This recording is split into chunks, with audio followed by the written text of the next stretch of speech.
Vakratunta Mahakaya Surya Koti Samaprabha Nirvignam Kurume Deva Sarvakaryeshu Sarvada. Shri Gurubhyo Namaha, Shri Matre Namaha. Namaste everyone. In today's session, we will worship the Nama Deva Karya Samudyata. In the last session, we reviewed that Para Sambhu made a Maha Yagnam with his Chidagni from his third eye, and Ambal emerged from that Chidagni as Chidagni Kunda Sambhuta. So the question comes, why did Ambal emerge from the Chidagni Kundam? This Nama answers to that and says, Ambal's Avirbhavam was for fulfilling Deva Karyam. Hence the Nama Deva Karya Samudyata. So, what is Deva Karyam? Any deed done out of good intentions is Deva Karyam. Ambal fulfills them. We will review the story described in Kamakshi Vilasam to understand this Nama. In the last session, we reviewed a story from Lalitopakyanam, where the Devas, including the Devendra, were terrified of the Asura called Bandasura. So they all went to Lord Shiva to rescue them. Lord says, we have to do a Maha Yagnam, right? So out of great Karuna, Para Sambhu himself becomes the Hota or the priest of this Maha Yagnam. And from his third eye, he opens the third eye and brings out an Agni. That Agni from the third eye of the Parashambhu is called Chidagni or the Jnana Agni. And Lord instructs the Devas and the Devatas to self-surrender by submitting their Ahamkaram and Mamakaram. So from that Chidagni Kundam, Ambal does Avirbhavam as Chidagni Kunda Sambhuta from Sri Chakram. The Ati Shobhanam, very beautiful form, Ambal emerges from. This Nama is a continuation of that story. The story is found both in Lalitopakyanam and also in Kamakshi Vilasam. So we are going to see the details described in Kamakshi Vilasam on what happened after Ambal came out of the Chidagni Kunda Sambhuta. Then what happened? The Devas and the Devendra, who were really roasted by this asura called Bandasura, they were asked by Ambal to take the form of parrots. So what all the Devas and Devatas did was they wanted to do sincere prayers to Lalitambika. So they all took the form of parrots and started praying for several thousands of years in the Shanbaga Vriksham. Shanbaga Vriksham means Vriksham is a tree, right? Shanbaga tree. So all the Devas and the Devatas, they were all waiting in this Shanbaga tree as parrots. Next time, when you go to Kamakshi temple and see the parrots and hear them pleasantly chirping, please recollect the story that the Devas were there. The parrots are the Devas and they were praying for Bandasura Vadam there. Right? That's how we have to remember Sri Lalita Sahasranama. And they are said to be praying even today as parrots. That's why when we go to Kamakshi temple, we see lots of parrots near the Gopuram chirping very happily. They are all praying because they know that Ambal is Deva Karya Samudyata. Ambal will come to help them to win over this asura called Bandasura. So, in order for the Deva Karyam, Ambal manifested to protect the Devas from Bandasura. That is the Deva Karyam, to help the Devas. Samudyata. Samudyata. Sam means like Sampoorna. Udyata means like I'm ready right now. I'm ready. I'm prepared. Ut, like in Uttana, like Uttana, rising up, eagerly want to protect the Devatas. Ambal goes. Ambal says, I'm ready to fight for the Devatas. So, Sri Lalitambika goes and fights with Bandasura and comes victorious during the Bandasura Vadam, after doing the Bandasura Vadam. So Bandasura has been done, right? So that's the core of that story. And that's the Deva Karyam, because Devas were all the Devas and the Devatas, they were roasted by Bandasura, and Ambal fulfilled that Deva Karyam successfully. And hence Ambal is worshipped as Deva Karya Samudyata. Now, the details of this fight and the battle with Bandasura and Ambal being victorious is covered in several of the upcoming namas. Hence, we will review the additional details of the actual what happened, why did Bandasura do like this, why did Ambal give an answer to Bandasura, things like that. All of that are coming in the upcoming namas. So we will worship more details of Ambal's victorious uh, Karyam here, Deva Karyam, also in the subsequent namas. Now, recollect, our Purvacharyas have also classified these two namas, Chidagni Kunda Sambhuta and Deva Karya Samudyata, as Prakasha Swarupa namas. We saw that in the previous session, right? Prakasha Swarupa nama. Chidagni. Chidagni Kunda Sambhuta. Chidagni. Chidagni is Jnana Agni. The one who manifested from that Jnanam is Chidagni Kunda Sambhuta. If the Parabrahmam is Nitya Swarupam, who always exists, then why should Ambal manifest from the Chidagni Kundam? The answer is that it is for the purpose of protecting the Devas. There is a very beautiful reference in the Bhashyam from Durga Saptashati. The shlokam is Devanam Karya Siddhyartam Avirbhavati Sayada Utpannati Tada Loke Sa Nityam Pya Vidiyate. Nitya. The sloka says Ambal is Nitya. Sri Lalitambika always exists as Nitya, as Parabrahma Swarupini. And that Parabrahma Swarupini, why did she take a form? Deva Karya Siddhyartam. That is what our nama is, right? Deva Karya Samudyata. Deva Karya Siddhyartam Avirbhavati Sa Yada.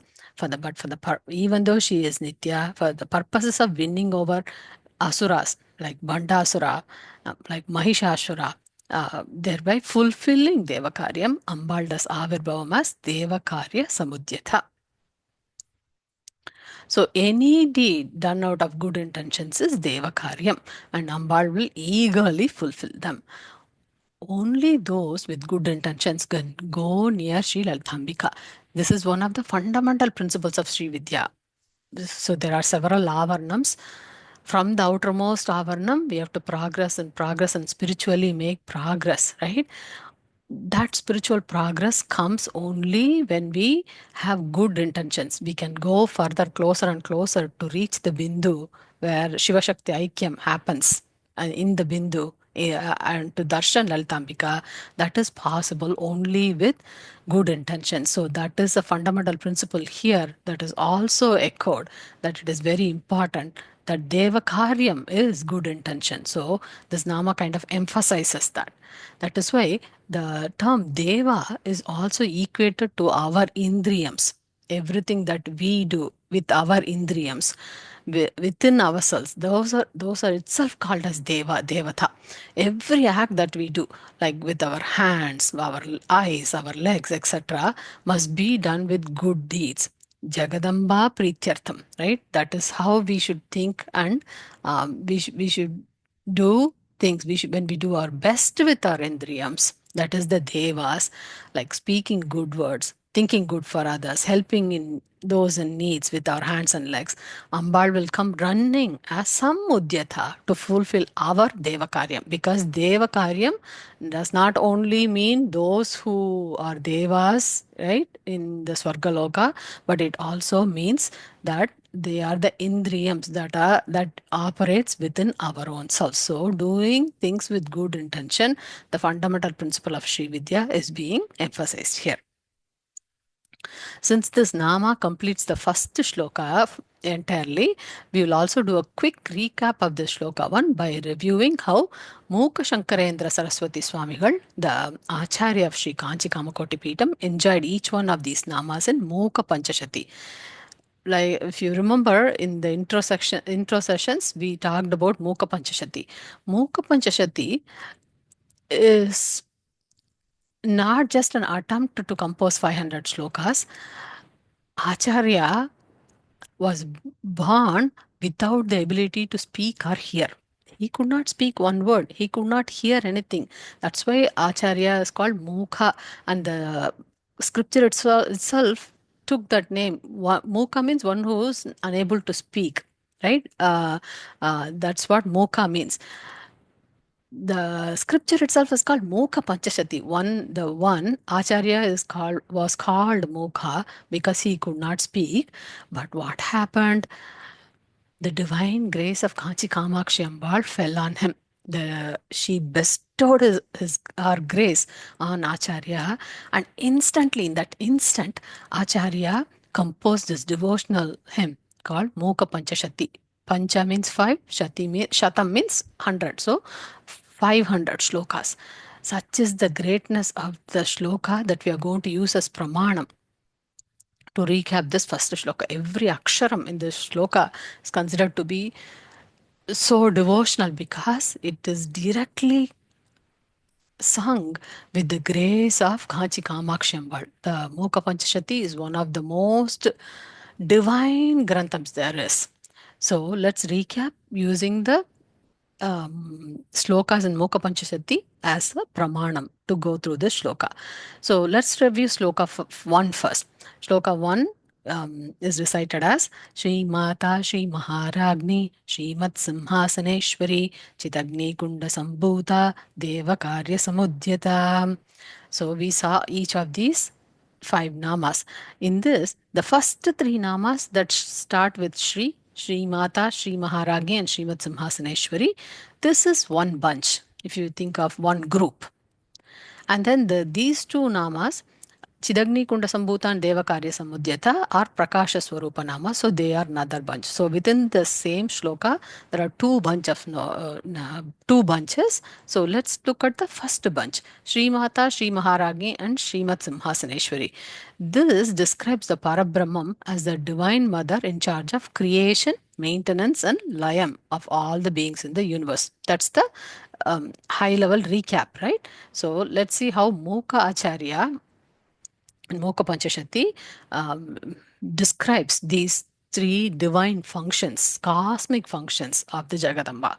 In Mokha Panchashati, Acharya has a shlokam in Stuti Shatakam that says, त्वयैव जगदम्बया भुवनमण्डलं सूयते त्वयैव करुणार्द्रया तदपि रक्षणं नीयते त्वदैव करकोपया नयनपावके हूयते त्वयैव किल नित्यया जगति सन्ततं स्थीयते. So let's take the very first line. त्वयैव जगदम्बया Bhuvanamandalam Suyate. This line exactly equals to the first nama which says Sri Mata, one who creates. How? Let's see. Tvayaiva. Tvaya Yeva. Acharya very beautifully uses this term. Tvaya Eva. You are the only one. That's why he uses the word Tvaya Eva. Tvayaiva Jagadambaya. Jaganmata, oh, mother who has created all the Jagat. That's the Sri Mata, right? Bhuvana Mandalam, you all the areas in all the Brahmandams, all the universes. Suyate, Suyate, Su, Prasu, as in Prasavam, like delivering a baby. You delivered the entire universe manifested out of you. So that is how Acharya describes Jagadamba here, and that is the same thing that's conveyed in our very first nama, Sri Mata, the one who creates. Shrishtikartri Brahma Rupa. As Brahma Rupa, she is the one that creates everything. Sri Mata, right? That's what Acharya says in the first line too. Tvayaiva Jagadambaya Bhumandalam Suyate. त्वयैव करुणार्द्रयः तदपि रक्षणं नीयते. That line equates to the second nama, Sri Maharagni. Sri Maharagni is the supreme empress who is the ruler of the entire universe, who protects. So what does Acharya say? Tvayaiva, again, having created this universe, you alone, by you alone, Tvayeva, Karunardraya. Karuna Ardraya. Ardraya means to make wet, to pour out of compassion, to immerse somebody, right? That is Ardrayam. How is Ambar taking care of the universe? By pouring her Karuna, right? By giving the warmth of the sun and by giving the Prana Shakti from the sun, by cooling the universes with the moon. Many things that we see around us, by giving fresh air to breathe, by giving fresh water to drink, right? So many, by giving the bhumi itself, the earth itself, for us to grow plants and vegetables. So many things. Karuna Ardraya, she immerses us in with her compassion. Acharya says, Tvayaiva Karunardraya Tadapi. That is how the universe that you created, Rakshanam Niyate, gets its protection. The entire universe gets its protection because you are the Maharagni here, because you pour your compassion in the universe that you created. As Goptri Govinda Rupini. Govinda is Sri Mahavishnu, right? So Ambala Sri Mahavishnu, Goptri Govinda Rupini is the Sri Maharagni who does the maintenance aspect, or who administers the entire universe. The third line in this slokam goes like this: Tataiva karakopaya nayana pavake huyate. That line exactly equates to our third nama, Srimad Simhasaneshwari, one in whom everything goes back into. Acharya again says Tvayeva, Tvaya Eva. When time comes for the universe to become Layam, you alone, with Karakopaya, with great Ugram, Nayana Pavake. Nayana means eye, Pavaka means Agni, with the Agni from your third eye. Hmm? What do you do? Huyate. The entire Jagat is offered, like just like we give offerings in an Agni Kundam during Homam, the entire Jagat become Layam inside you. That's what we reviewed in Simhasaneshwari. We reviewed that Nama. We said Simha, using Sanskrit grammar, becomes Himsa, right? And that means like everything goes inside her. We reviewed that Nama in detail during that session. That's exactly what Acharya says here also. Tvayaiva karakopaya nayana pavake huyate. Just like offerings are given in the Agni during Homam, the entire Jagat comes and merges inside you. That's why we worship Lalitambika as Samharini Rudra Rupa. As Rudra Rupa, she takes everything back inside her. Now, the last line is the most beautiful of all. So, until these three lines, we said if universe is created, here the universe is created, Jagadambaya Bhuvana Mandalam Suyate, then she only does Rakshanam. So, Karnadriya Tadapi Rakshanam Niyate. And then what happens? The universe goes back into her, Karakopaya Nayana Pavake Huyate.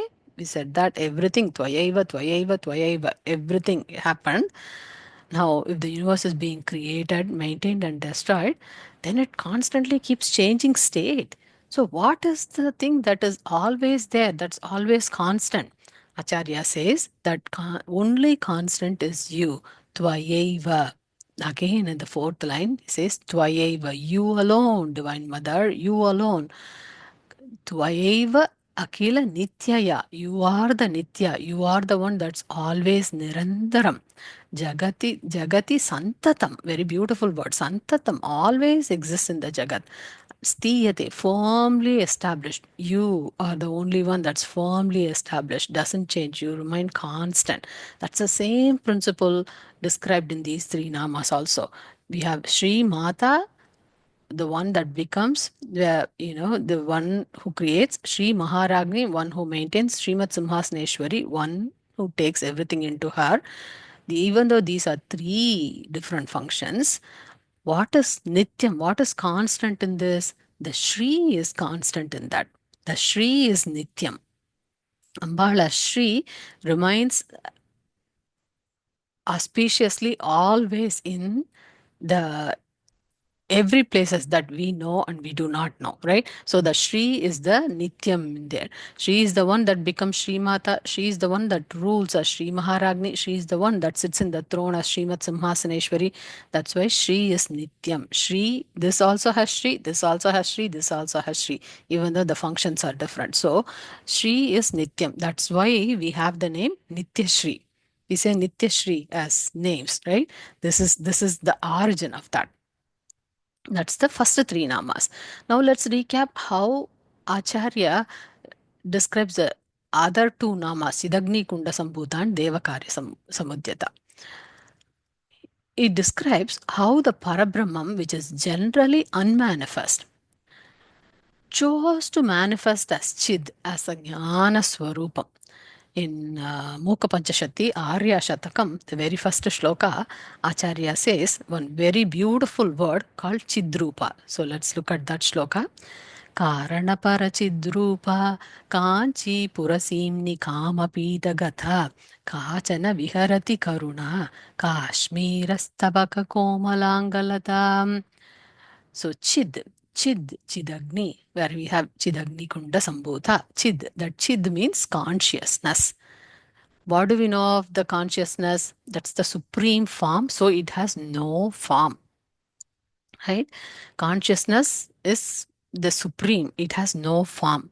But Acharya says that Chid has taken a rupam. The conscious, which generally does not have any form, has taken as a form. That is our Chidagni Kunda Sambhuta. Kachana, that someone, he uses the word Kachana, that Chidrupam, that Parabrahmam, who is the supreme consciousness, has taken a Rupam here. That Kachana, that someone, how is that someone? Kachana Viharati Karuna. She is sporty Karuna. She is filled with Karuna. That Chid Rupam, the Chid, when it took a Rupam, it became a Rupam of a Karuna. Why did it take a Rupam of Karuna? Because to fulfill Deva Karyam. Anytime there is good, she comes and protects those who do good. So that Chid took a Rupam from the Chidagni Kundam as Chidagni Kunda Sambhuta for Deva Karya Samudyata. Now, how can I visualize if Parabrahmam does not have a form? How can I pray? If she's an embodiment of Karuna, how can I pray to her? Acharya says, Kachana Viharati Karuna. He says, Kanchipura Simni. Where can I find this Chidrupam? Where can I find this Karuna Rupam? He says, Kanchipura Simni. Near Kanchipura. Where near Kanchipura? Kamapita Gata. In this divine Kanchi Kamakoti Pitam, there is a very beautiful form of this Parabrahmam. How does that Parabrahmam form look like? Kashmira Stabaka Komalangalata. Pure saffron like complexion. If you can see that red, that very special red, the saffron colorish red, that is the form of Ambal as described by Acharya in this shlokam. He says, the Chidagni Kunda Sambhuta, the Chid that came out of the Chidagni Kundam, it took a Rupam. Chid itself took a Rupam. And where is that Rupam? Kanchipura Simni. It's near Kanchipuram. Where exactly near Kanchipuram? Kamapita Gata, in the Kanchi Kamakoti Pitam. How is that Chidrupam? Kachana Viharati Karuna. It's an embodiment of Karuna and in pure saffron like red color, beautiful complexion for fulfilling Deva Karyam. Hence, Ambal is Deva Karya Samudyata for the purpose of protecting all of us. That Chid took a Rupam as Sri Kanchi Kamakshi. That's the recap of all the namas in this first shloka of Sri Lalita Sahasranama. As next steps with Acharya's blessings, let's review the next Nama in Sri Lalita Sahasranama. Loka Samasta Sukhino Bhavantu. May everyone in the whole world be happy. Thank you so much, everyone. Sri Matre Namaha.